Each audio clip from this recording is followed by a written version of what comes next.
Niining espesyal kaayo nga panahon alang sa mga kaigsuonan mga Muslim, diin karon gi sa ulog nila ang Eid al-Adha o Day of Sacrifice.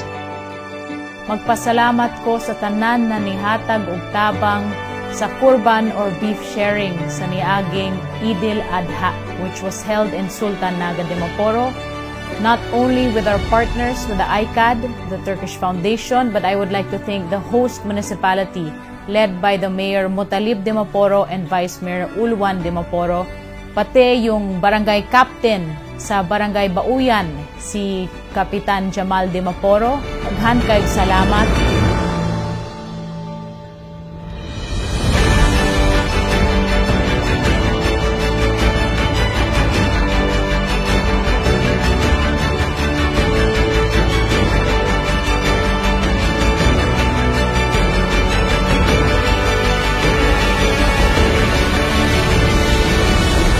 Hinaot-unta nga ang tanan katawhan diri molambo tungod sa maayo nga pagdumala o sa paningkamot nga magkadugtong gayod ang mga katawhan regardless sa unsa nga pagtuo siya. Magpasalamat pod ko sa atong AFP for keeping the peace and order and everybody else that were there to volunteer and help in this kapatid event.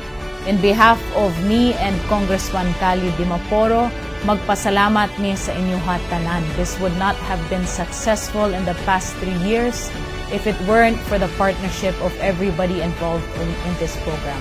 Again, daghan kayong salamat.